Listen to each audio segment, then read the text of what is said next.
Jack McNamara here at Rare Collectibles TV. I wanted to share this coin with you. This is a Nova Eborac copper.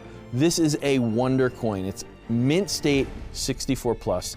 This is a coin from 1787. I love these type of coins. This is a colonial coin, pre-US mint, pre-federal government. So when our country was just starting, we didn't have a mint yet, but of course, people still needed to spend money. They were using a hodgepodge of coins, Spanish coins, French coins, Dutch coins, and also locally produced coins. This was a coin struck in the state of New York. Nova Eborac is actually Latin for New York. The reverse has virtu et lib, which is virtue and liberty. And this coin, the design is very similar to a British copper coin. So on a British coin, this would have been the head of King George. In this case, it's sort of a personification of New York. On the reverse, a British coin would have a woman representing Britain, which would be called Britannia. Here has a little shield there that on a British coin would have had the Union Jack, the British flag. Here it has the seal of the state of New York. Most of these coins that exist that I've seen, very worn out, very used. People weren't really collecting coins in the US until about 1850, 1860. So these coins pretty much all got used. On top of it, copper is a very reactive metal. It gets very corroded over time often. This coin is a wonder coin. I don't know how this coin stayed in the condition it's in, but it is an incredible coin. Well, part of the reason is because it's been in coin collections for close to 150 years.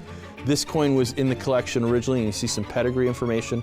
A gentleman named Lauren Parmalee, he was a big coin collector, and the biggest coin collectors of the 1800s were generally focusing on the earliest coins of our country.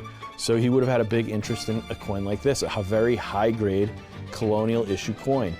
His collection was then auctioned in 1890, sold to a man named Hillier Ryder. Hillier Ryder, very famous in coin collecting, 1920, published some of the most important works documenting all the different varieties of some colonial coins. So he had a very spectacular high-end collection of colonial coins. This is going back, like I said, over about 100 years ago now. His collection then, his estate, was sold to a man named F.C.C. Boyd, another incredible coin collector. He bought collections intact, like Ryder's collection, added to it, built a massive coin collection.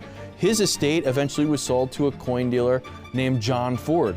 When John Ford's collection was sold about 15, 20 years ago in a series of auctions at Stax, where I worked at the time, that was a record-breaking collection. It was known as the most valuable coin collection ever sold in US history, about $60 million.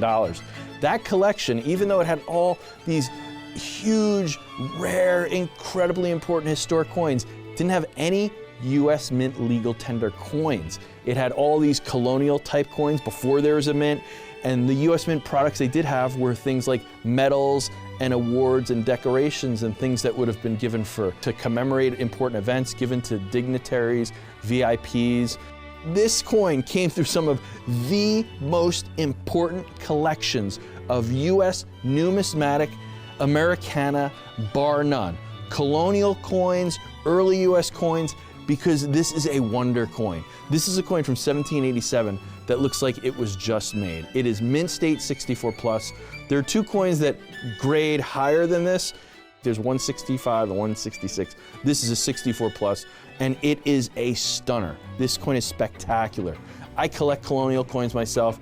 You never see coins that are even close to mint state. You know, usually colonial coin collections, most of the coins are very fine condition. You know, extremely fine or about uncirculated are very high grade. So when you get a mint state 64+, it is a big, big deal. And this coin was struck by Ephraim Brasher, and Brasher struck the famed Brasher doubloon, which is a $1 million+ coin in any condition. There's only a handful of those that exist. So this is a real link to US numismatic history right here. If you want to add your name to this pedigree and have this coin as part of your collection, add your collection to the list of some of the most important collections in US numismatics going back to the 1800s, These are the type of coins that we handle. Reach out to our private advisory coin team or go to our website at www.rarecollectiblestv.com. We are here to help you build the collection of your dreams. If you want the best, reach out to us because we can help you.